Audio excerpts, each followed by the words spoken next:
Come and abide in us in cleanses of all impurity and save us, O good one. Christ, our true God, send down the grace of thy Holy Spirit upon us and open the eyes of our hearts and our minds to thy gospel, for thou art good and merciful, and men befriending God. Amen.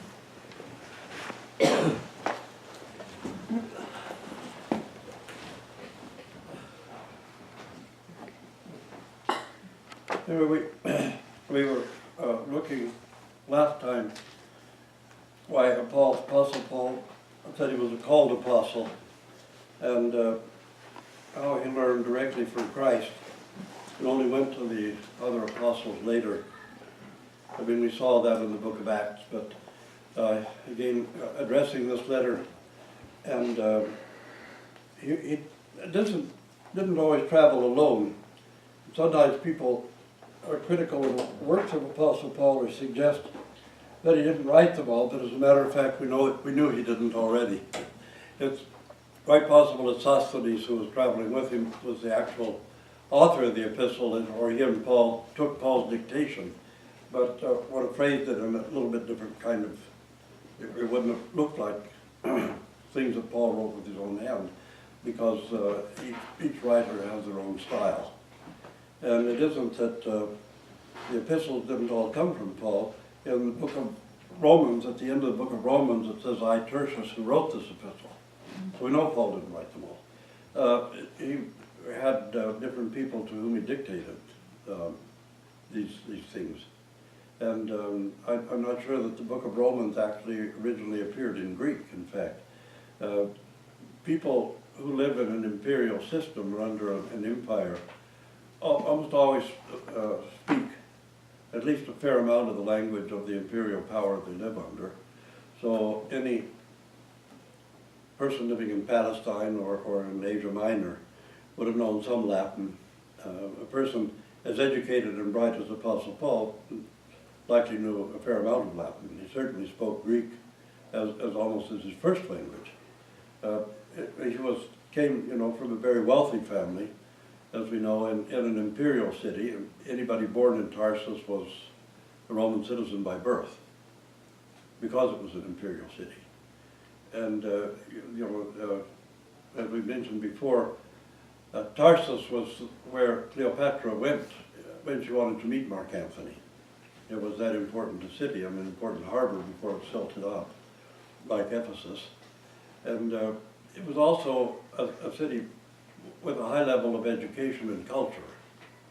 And I mean, we know this from various sources, so Apostle Paul almost certainly spoke Latin to a certain degree. It would be amazing if he didn't.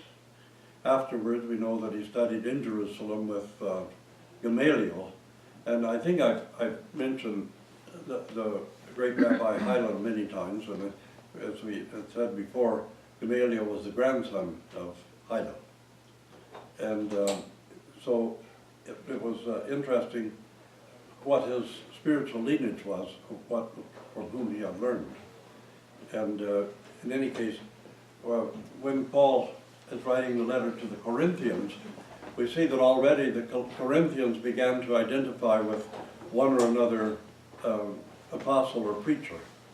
And some of them would say that they were of Peter, and others that they were followers of Apollos. And Paul is reminding them, you're not followers of any of us, you're followers of Jesus Christ. We don't want you saying you're our followers, because that's not what we're preaching. We're preaching the gospel of Jesus Christ.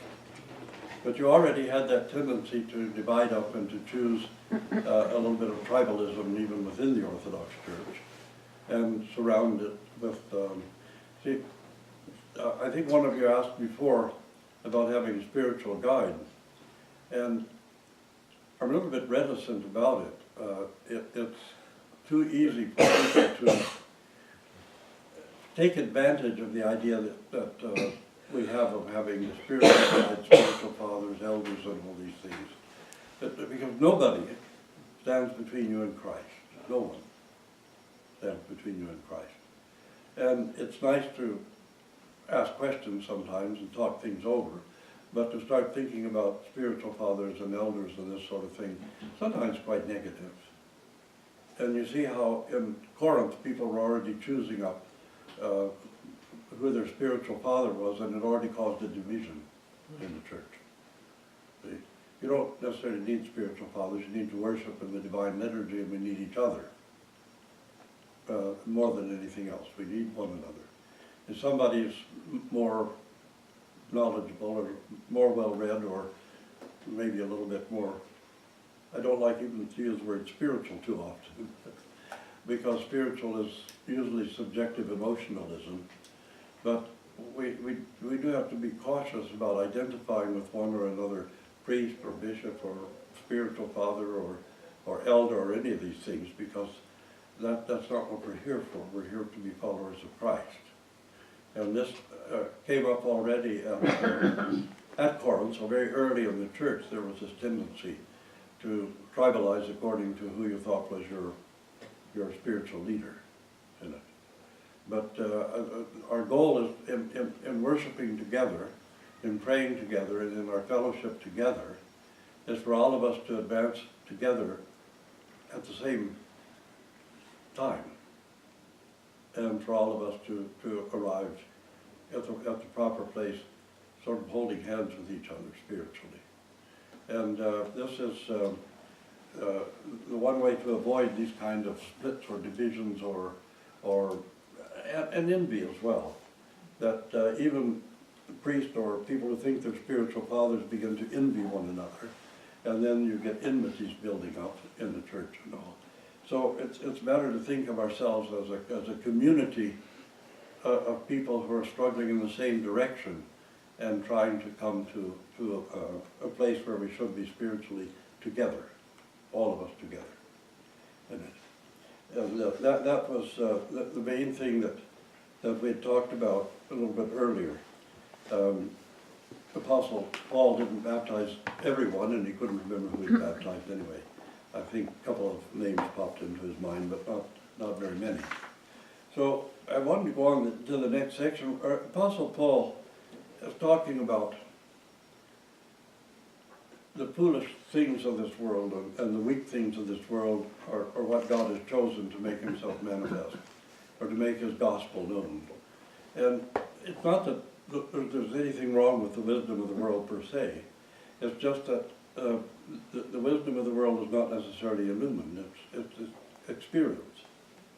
But the exploration of the human person needs something that penetrates beyond the scientific or beyond the philosophical, and penetrates into what mankind really consists of and who we really are as human beings. And it turns out that among the ways we know who we are is through other people. And we never discover ourselves and discover who we really are alone. We discover it through our relationships with other human beings.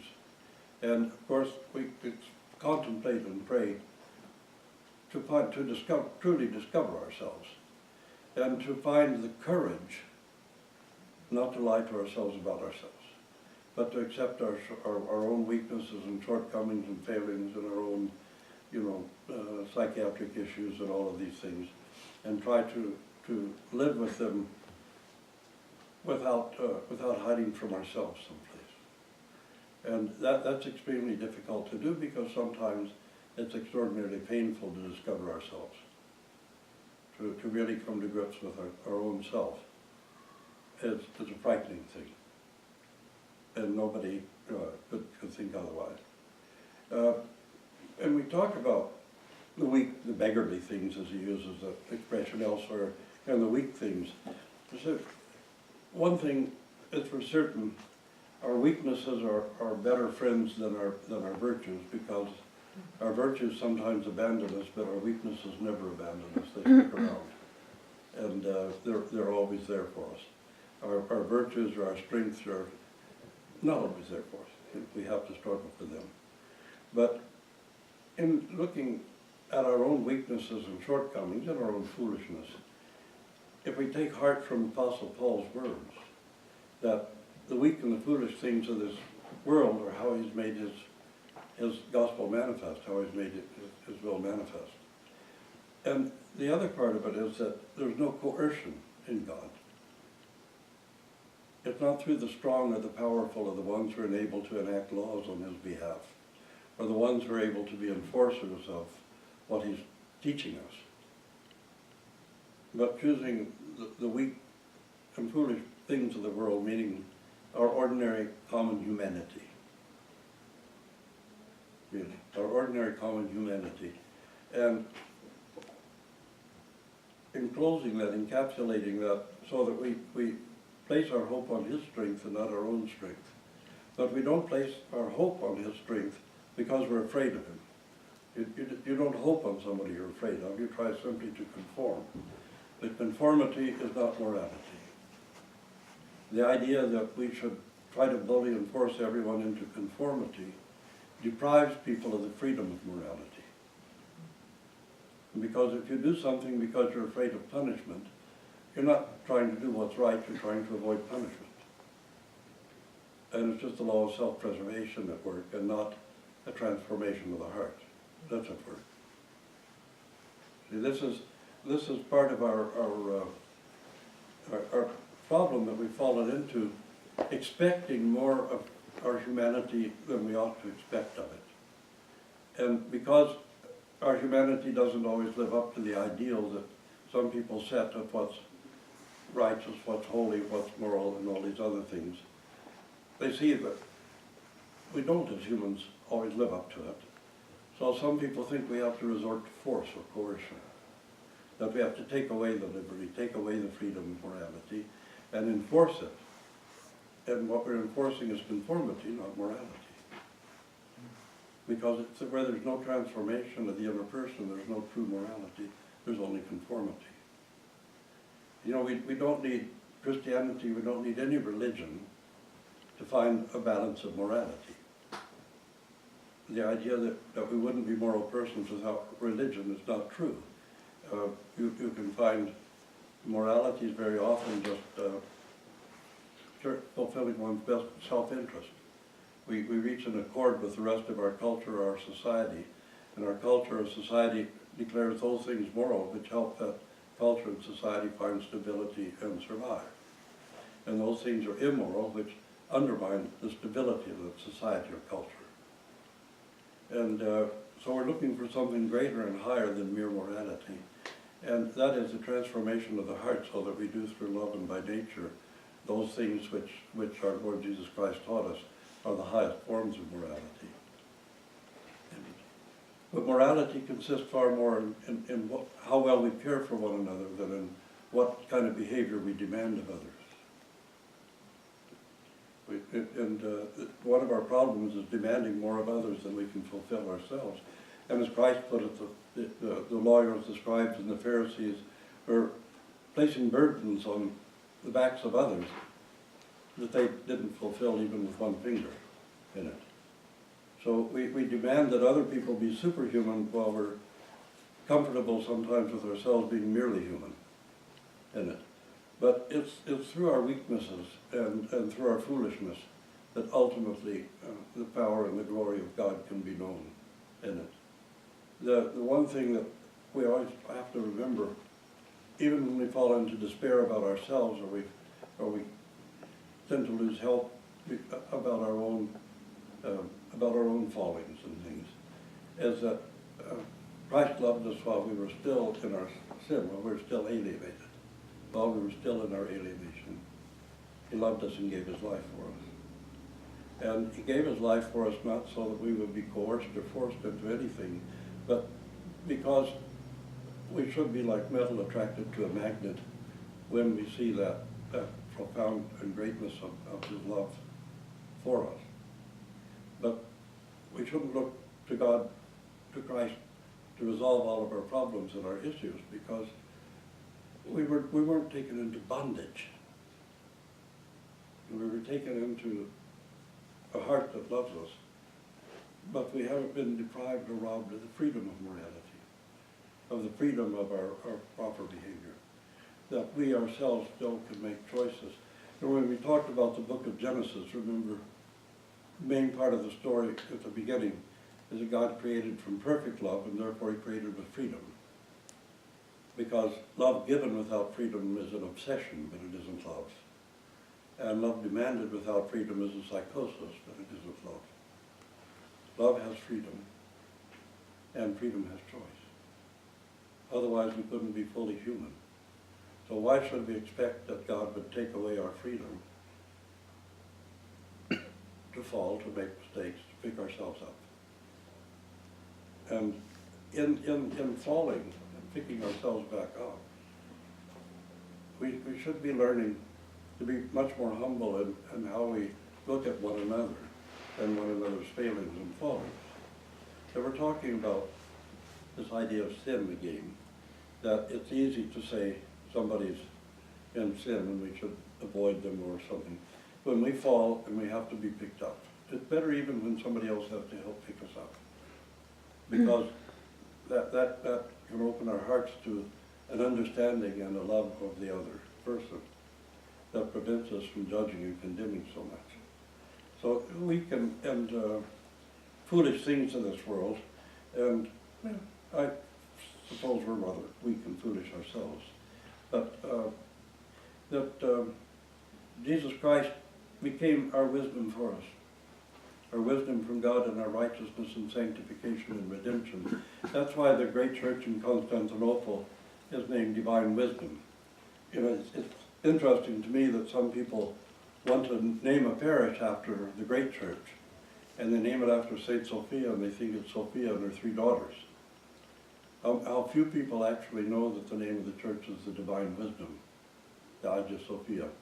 Because in the troparium for that church is, O Christ, the Word, the wisdom, and the power of God who creates and sustains all things. That's when we see the icon of the Pantocrator in the dome of the church. But the troparium for that icon of the Pantocrator is the same, O Christ, the Word, the wisdom, and the power of God who creates and sustains all things in it. So sometimes even in not knowing a little bit about our history and why things are named what they are, it's like, why do we keep repeating that we don't use the term Easter, at least not formally in the church? Because the word Pascha means Passover. And what did the first Passover? It was the Passover of death in Egypt. And what is Christ but our Passover? The Passover of death. The conquest of death, the destruction and defeat of death. So it really is important that we understand that we're celebrating the Christian Passover. And the Holy Fathers have placed it so that we always serve our Passover after the Jewish Passover, because the Old Testament Passover is the prototype, and the New Testament Passover is the fulfillment. So you keep it in logical order, the prototype and then the fulfillment. That's why we set the date of Pascha when we do. And this is what the rest of this chapter, I'm going to stop and ask if anybody has any comments or questions on it, because Paul is just writing an introduction here. But I think the introduction is very important. In the first place, Paul identifies him as a called apostle. In the second place, we find out that Sosthenes is traveling with him, and it says the letter says that it was written by Paul and Sosthenes. And I think that's important to note, simply because some people who Tugendenize it, as we like to say, who criticize readings of the apostles, they'll say, well, this can't be by Paul because it's not his style of Greek. It's not exactly the same style as another epistle. Of course it isn't, because the scribes all had their own style. And many times Paul was simply dictating a letter to somebody else. And in this case, I gather that Sosthenes is taking it down while Paul's saying it. And Sosthenes is putting it into probably a better Greek than Paul actually spoke. Anyway, anybody have anything to add? Yes. Well, earlier you were mentioning that we don't necessarily have to think about our spiritual fathers, or as we just need to look among ourselves. But it's pretty much the same thing that happened to the Corinthians. Corinthians needed a spiritual father, needed a guidance. Yeah.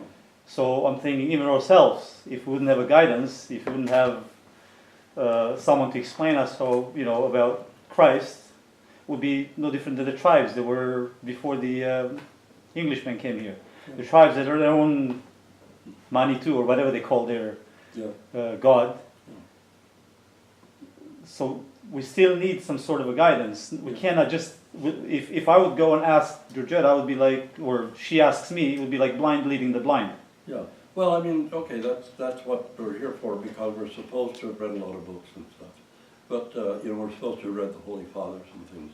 So what we learn from the Holy Fathers, we can offer to you. And that's the thing. And, you know, in confession, one tries to, just from experience from hearing confessions of other people. I mean, every time we hear a confession, we learn something ourselves. We always increase a little bit of knowledge and understanding and the capacity to embrace somebody by hearing confessions. You know, when we hear confessions, we're hearing our own confession usually at the same time, because we all have like passions.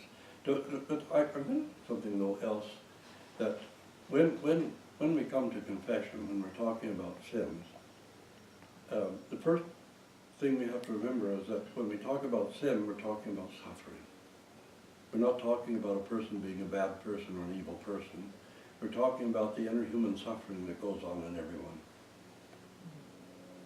You know, the passion means suffering. And very often a person commits what we call a sin, driven simply by the pain of the passion, is what really motivates the sin. It's not wickedness or evil in people. It's suffering and pain in people that causes these things. And so to come and talk those things over, and you know, hope that you can get some information or some ideas, and basically, you know, to share experience, and just, you know, hopefully when we teach or when we preach, we're giving some kind of guidance to people. But in confession, we do our best to try to give some kind of guidance, because we have experience and we've heard a lot of people's confessions. I can remember back that many times I know there's a problem developing in a family or between husband and wife long before they know it, simply because I'm hearing the confession of each one.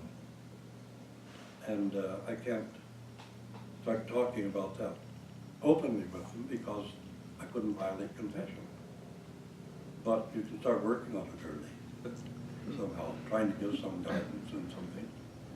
But it's just to say that some guidance, yes.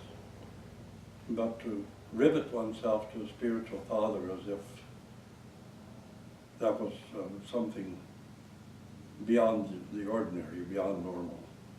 I'm a little leery of it because, you know, I simply don't know anybody who's qualified to be a spiritual father in that sense. But to give some guidance from experience or from what we've learned from the Holy Father, sure, that's necessary. You know, we read the Holy Fathers, but we also, also part of the secret is to pay attention. I mean, for us as clergy, when we hear confession, is to actually pay attention to the people who are having confession. And not just, okay, you list a bunch of sins or something, and we read a magic prayer over you and you can take communion. That's not what's going on. You know, it's supposed to be the healing process, a part of the medical, spiritual medicine in confession. That's why, you know, as I've reminded you a few times, people, sometimes the priest tells the person to do matanis, prostrations. And if you do just prostrations, all you're doing is calisthenics. You could do push-ups or chin-ups. But if you understand that a prostration is the type of the death and resurrection of Christ, and for our dying to sin and rising to life, dying with Christ and rising with Christ, and then it has some spiritual power. It can help change it, help transform you. But if you do it without any meaning, just as if it was a punishment or something, or better than counting sheep to make you tired at night, it doesn't have much meaning. So, I mean, those are the sort of things that you need some guidance about. But to think about those things, and to think about what they mean. if Metropolitan Anthony Kropotwicki once criticized some of the monks for swinging knots with the prayer book. And what he meant was, if you're just counting knots, you're not saying prayers. If you use the prayer rope to help you focus and concentrate on your prayers, and to help you not break your prayer, it's fine. But if somebody tells you to do 1,000 knots, they might as well tell you to kick 1,000 cans or skip 1,000 stones across the river. You're just swinging knots, as Metropolitan Anthony said. But you focus on it, and it helps you focus on your prayers and things. And that's meaningful. Well, that's some kind of advice or guidance somebody can give too, as well. But the other thing is that when we're not supposed to judge, we have to be careful not to judge ourselves too harshly either. Because we can be quite cruel to ourselves by judging ourselves too harshly. And we're not our own judge, you know. Who are you to judge another man's servant? You're still the servant of God. So we can't judge ourselves so harshly if we start breaking ourselves down or burdening ourselves with guilt feelings and guilt complexes. You know, anytime you think of sin, think of suffering. Because sin is not some evil thing that we do because we're bad or we're wicked. Sin is a manifestation of inner human suffering. And I mean, those are the things that one needs to be aware of, at least. Because, you know, we can give up, we can collapse in despair if we judge ourselves too harshly, or if we keep thinking about sin in that sort of vulgar, almost erotic way that some people think of it. You know? But hopefully we get something from the Divine Liturgy, and hopefully we get something from the sermons, and hopefully a little bit from the Meleti as well. But that's why we ask questions. But remember, you know, those of us, okay, we're bishops, archbishops, and priests, but we're not complete packages. We're still growing and developing. So, I mean, we're still discovering ourselves, and trying to, you know, so we're kind of all in this together. And what we've learned from the Fathers, we can offer to others. But, and that's guidance, you know, that's the kind of guidance one needs. Anybody else have anything? I don't want to keep it long. So, yeah, Sasha. Just the terms, a little bit confusion of terms. And if it actually can help you to become give you a better, use it as a tool to give you a better understanding of prayer. Yeah. I'm talking about meditation and Yeah. prayer. Yeah. Is it like two completely different terms, or it depends how you use it? That depends on how you use it. I mean, a lot of times we like to say contemplation because meditation in the 60s got a bad rap. So, that's meditation, of course it is. When you use the Jesus prayer and you're having a hesychastic prayer, it's meditation, prayerful meditation. And it's really quite useful. You know, some people are afraid of practically everything, but meditation is one of the things. And, okay, call it contemplation if you want. I mean, theoria is just an old, you hear people throw the word around, but theoria is just a Greek philosophical term for deep contemplation. Only when we use it in Orthodox Christian terms, we add to it the concept of revelation. Most modern physics is done by theoria too. You contemplate whatever it is you need to contemplate. And you can call it meditation too, but when you use the prayer rope to help you focus, you're focusing, and that focus itself is meditation. So we need, meditation is always helpful, but it needs to be guided meditation, that's all. You can, if you want to, you can say, Lord Jesus Christ, Son of God, have mercy on me, a sinner. It's a Christian mantra. Really. And it can have the same effect. You know, the thing is that we're all human beings. All of humanity are one human nature. So every culture and every society has common human problems that are common to every other society and culture. So when people who have the capacity and the freedom to really think about these things seriously, they see the human dilemma and they come up with some of the same solutions because we're all the same human nature. I have the same human problems. So in all societies, cultures, and religions, we come up with some of the same solutions or some ways to handle things. It simply means that we're all humans, equally human beings. You know, we had the concept of revelation, God's revelation through the Holy Fathers and Mothers to us. And that's why we say what we learned from the Holy Fathers, we can share with everybody. You know. But meditation is something people should do, to sort of check out sometime, take time out to be completely peaceful. And I mean, meditation is really a deeper way of thinking things over, or avoiding thinking of anything, either one or the other, and either trying to find a solution or trying to find peace, but meditation helps in either one. So it's in how it's used that makes a difference.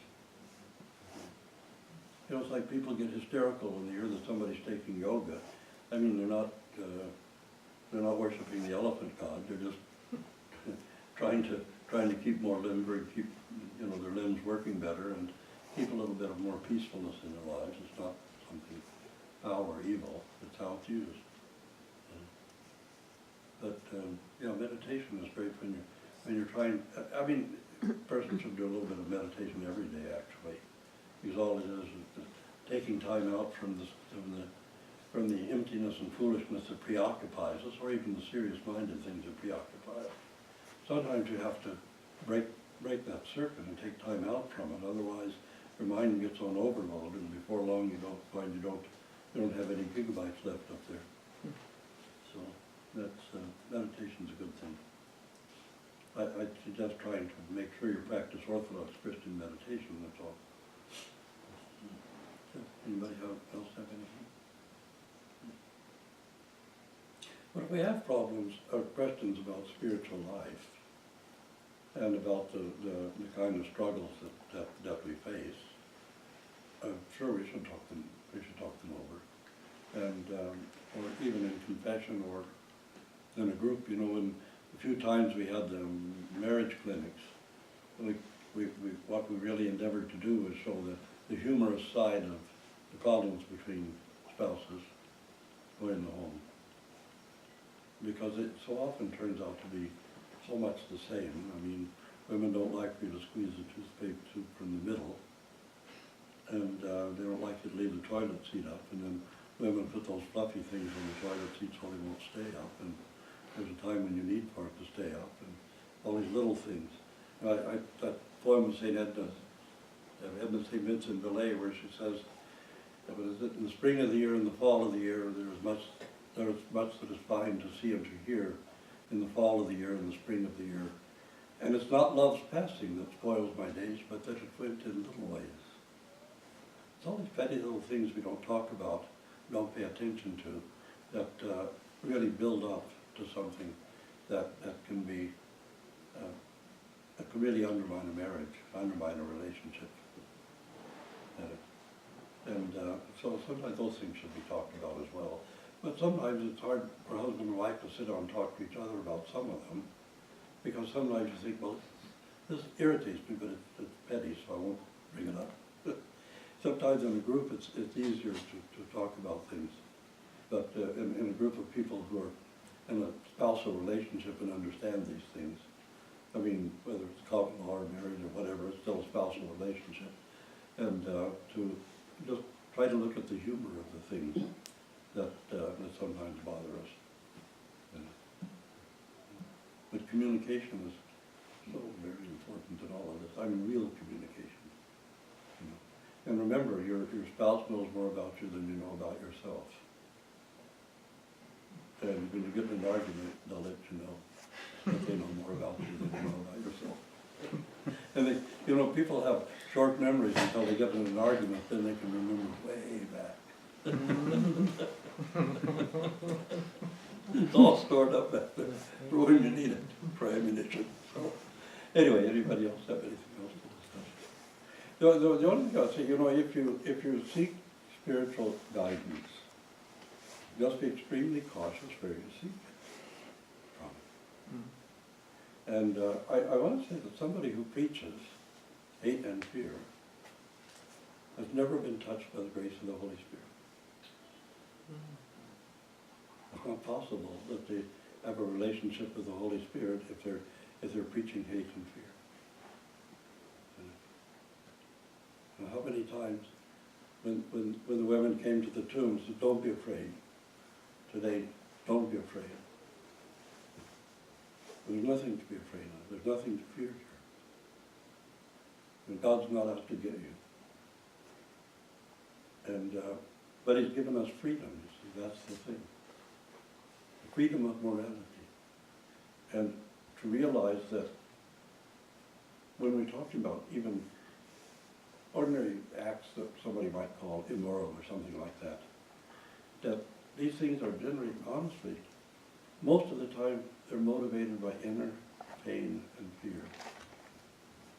They're not motivated because people are bad or evil. So the big thing you want to do is come to grips with the root cause of your fears.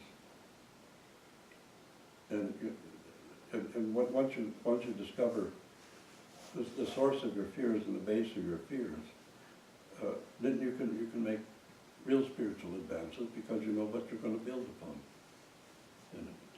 And we have to, it's extremely painful and difficult not to lie to ourselves about ourselves. That's one of the big things we have to work at. But don't hide ourselves from ourselves, because if you do that, you don't have any foundation on which to move forward. And don't judge yourself too harshly. I mean, remember, you're judging, condemn yourself. But Christ died for you.